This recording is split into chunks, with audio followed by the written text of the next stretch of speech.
लड़की पक्ष और लड़के पक्ष का। उनको पहले बुला के समझाते हैं कि भाई आप देख लीजिए, आपकी लड़की क्यों रहना नहीं चाहते, या आपका लड़का आपकी बेटी के साथ क्यों नहीं रहना चाहते हैं। तो दोनों में जो भी समस्या आती है तो हम पहले समझा के देखते हैं। यदि नहीं मानता है तो हम लोगों में एक चक व्यवस्था होती है। उस चक में 10 गांव 15 गांव का एक चक होता है, उसमें राय पंच होती है और अध्यक्ष होते हैं हर गांव से। हम उनके बीच में बैठक बुलाते हैं।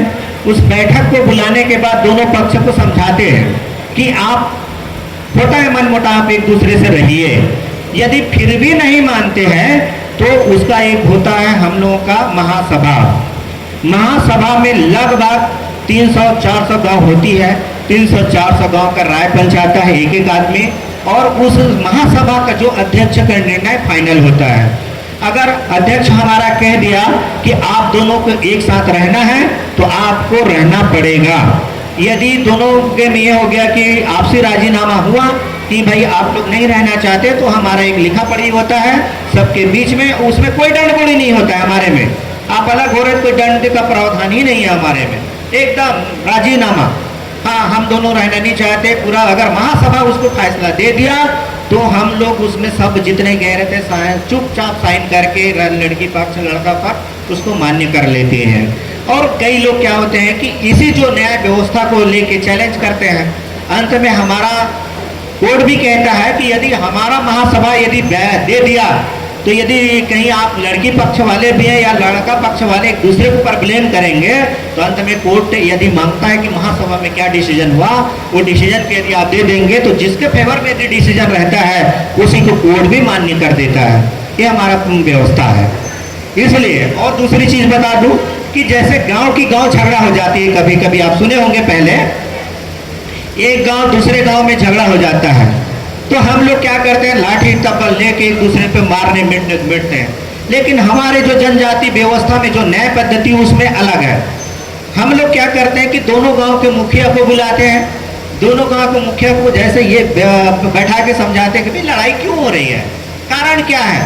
और कारण कुछ नहीं है, पता है कि वो फलाना की बेटी है, फलाना का बेटा है, वो आपस में लड़ गए तो इसलिए हम लोग ऐसा उस गाँव वाले के साथ हम नहीं है। नहीं, हम उसको समझाते हैं होता है झगड़ा लड़ाई आपस में। इस झगड़े लड़ाई को शांति करने के लिए हम लोग उस अगर नहीं मानते हैं तो 8-10 गांव के प्रमुख को बुलाते हैं और आपस में बैठ के उसको सुलझा देते हैं। और सुलझाते बस नहीं है, उसको ये कहते हैं कि आज के बाद आप कभी झगड़ा नहीं करेंगे। एक दूसरे का गला मिलवाते हैं, एक दूसरे के घर खाना खाने बैठते हैं। जैसे पहले चल रहा था वैसी गाँव व्यवस्था में वैसी चलता है। ये हमारी न्याय व्यवस्था थी। अभी आप देखेंगे आज के न्याय व्यवस्था में आप मुझे ऐसा घूर के देख तो मैं आपके लिए तुरंत कंप्लेन कर दूंगा। हमारे में ऐसा नहीं है, जनजाति ऐसा नहीं है। तो कहीं ना कहीं जनजाति समाज से आपको सीखना पड़ेगा, हम सबको सीखना पड़ेगा कि आने वाले समय में अपने जीवन पे कैसे इसको उतारें। वो किसी मामले में कमजोर नहीं है। जैसे एक और छोटा सा बोल के अपनी बात को मैं यहीं रखूंगा क्योंकि टाइम बहुत हो चुका है। आप कभी जनजाति के बीच में जाके देखेंगे कि उनको क्या चाहिए। जनजाति जो जंगल में हमारे रहने वाले ट्राइबल हैं, वो किसी चीज़ का मोह माया नहीं है। वो कभी नहीं चाहेंगे कि मेरे को बड़ा बड़ा बिल्डिंग दे दो, बड़ा बड़ा एसी कूलर लगा दो, मैं उसमें रहूँगा, कभी नहीं। क्योंकि उनको स्वतंत्र जीने का आदि है। वो किसी के बंधन में रहना पसंद नहीं करते। ये 4 खुली दीवार में इतना महंगा आप बिल्डिंग बना दे दो, उनका कोई काम का नहीं है। जैसे हम लोग कोटा एरिया में गए, कोटा एरिया के जो उधर शिवतराई गांव है उस एरिया में बहुत सारे जंगल, अचानक मार टाइगर, उसके अंदर बहुत सारे बैगा हैं, उड़ाऊ हैं, उनके बीच में गए। भारत सरकार का बहुत सारा योजना है, जैसे प्रधानमंत्री आवास योजना सबको मिली है, पर आप जाके देखिएगा क्या वो प्रधानमंत्री आवास योजना में रहना पसंद करते हैं? तो आपको उन लोग बोलेंगे नहीं, हमारे कोई काम का नहीं है इनको, बल्कि शहर के जो आसपास है या जो उधर क्षेत्र में मैदानी क्षेत्र में रहते हैं उनके लिए काम का है। तो हमने पूछा आप क्यों नहीं रहते? उनको बना के भी दिया गया है। बोले सर, बोले इसमें ना दरवाज़ा खिड़की कुछ है, ये लगा दिए है, हम अंदर में घुटन सी महसूस होती है, हम इसमें नहीं रह सकते हैं। तो क्या करते हो आप? बोले हम इसमें गाय और बकरी को बांध देते हैं। आप जाके देख लीजिए, मैं एकदम फैक्ट बता रहा हूँ। तो हम सर यहाँ पे हमको बांस बल्ली मिल जाती, उसका घास फूस काट के हम लोग बना लेते, जो भी हमको इसमें रहना पसंद है। वो इसकी लालच नहीं है। चाहते तो वो भी चाहते कि हमको भी बड़ा बड़ा बिल्डिंग हो, ऐसा वैसा, वो कुछ नहीं चाहते। दूसरी चीज़ और बताना चाहूँगा कि बहुत सारी जो योजनाएं भारत सरकार की बहुत अच्छी है, वो हमारे इधर क्षेत्र के लिए हो सकते हैं, लेकिन ट्राइबल में जाके वो उतना कारगर सिद्ध नहीं हुआ है। उनकी परिस्थिति के हिसाब से पूछना चाहिए कि आपको कैसा मकान चाहिए। तो एक सुनने में आया, आप सुने भी होंगे, कि नागा जो समाज होता है, नागा समाज के बारे में ये बताया गया है लोगों को कि ये लोग हेड हंटर हैं, ये सर काटने वाले लोग हैं। यही आपको पढ़े होंगे, सुने होंगे। लेकिन कभी क्या आपने नागा समाज के बीच में जाके देखा है? नहीं। आप कभी चले जाइए, उनके बीच में आप जाएंगे ना, तो आपको ऐसा लगेगा, अपनापन महसूस होता है। हाँ, उनसे गलत करेंगे तो बिल्कुल आपका सर काट देंगे। मैंने कहा ना, बैगा समाज के बीच में यदि आप गए और कोई गलत किए तो बिल्कुल आपको मार देंगे। लेकिन यदि आप उनसे एक अतिथि के रूप में गए तो आपको भगवान की तरह वो पूछते हैं। तो ये क्या धारणा बना चुके हमारे में। जैसे अभी किसी भी राज्य में चले जाइए, छत्तीसगढ़ का नाम आते ही सबसे पहले मन में क्या आता है कि छत्तीसगढ़ में नक्सलाइट, यही आती है। अभी इतने सारे लोग हम लोग बैठे हैं, क्या हम लोग नक्सलाइट हैं? तो लोगों के मन में ये डर दिखाया गया है। जैसा पिक्चर आप दिखाओगे वैसे ही मन में एक बैठेगा। तो लोग क्या है कि वैसे ही देखते हैं। मैं आपके सामने खड़ा हूं, मैं एक ट्राइबल जाति का हूं, मैं क्या आपको नक्सलाइट दिख रहा हूं? क्या पढ़ने लिखने में कमजोर दिख रहा हूं? नहीं। मैंने बीएमएस की पढ़ाई किया है ग्वालियर से। पढ़ाई करने के बाद बिजनेस कर रहा हूं अभी अपने अच्छे से।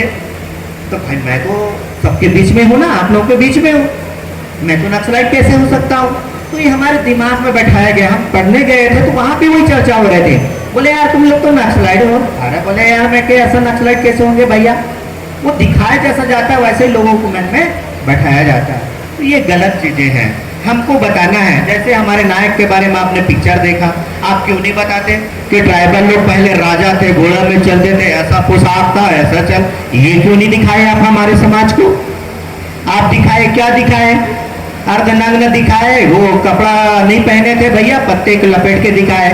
आप भारत में किसी ट्राइबल को आप देखे हो क्या? मुझे बता दें, इतने लोगों में कोई तो देखो और बता दो एक लोग अभी। ये कहीं फॉरेन का है, फॉरेन का ट्राइबल को हम भारत के ट्राइबलों से कैसे आप तुलना कर सकते हो सकता है कि वो पिक्चर में कोई हॉलीवुड में दिखाया होगा तो बॉलीवुड में ले लिया उसको, बॉलीवुड वाले कोई भी छालीवुड में ले रहे हैं। लेकिन ये गलत पिक्चर आप दिखा रहे हो। हकीकत में आपको कुछ और है। ट्राइबल को जानना है तो म्यूजियम मत जाइए।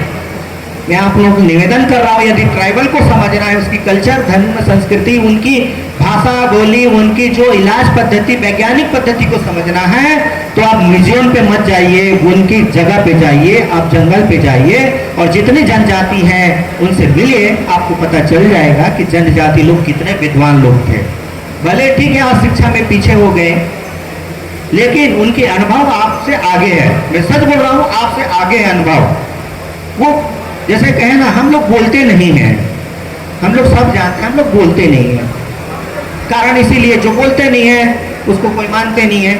इसीलिए माननीय प्रधानमंत्री जी ने कहा कि नहीं, आदिवासी समाज की जो गौरव जनजाति इतिहास है, जो जनजाति लोग हैं, उनको बताना हमारा फर्ज है। और माननीय प्रधानमंत्री जी को मैं धन्यवाद देता हूं कि उन्होंने अमृतकाल समय में जनजाति जो गौरव नायक है उनके इतिहास को बताने के लिए यूनिवर्सिटी और एक से कॉलेज में प्रोग्राम करा रहे हैं। माननीय प्रधानमंत्री को धन्यवाद देता हूं और इस कॉलेज को भी मैं धन्यवाद देता हूं हमारे प्राचार्य महोदया को और उनके पूरे स्टाफ को कि आज देखिए 12 बजे का समय था, इतने विलम्ब होने के बाद यहाँ शांति से यहाँ बैठे। और मैं हमारे छात्रों को भी धन्यवाद देता हूँ कि आप लोग घर से सुन के हम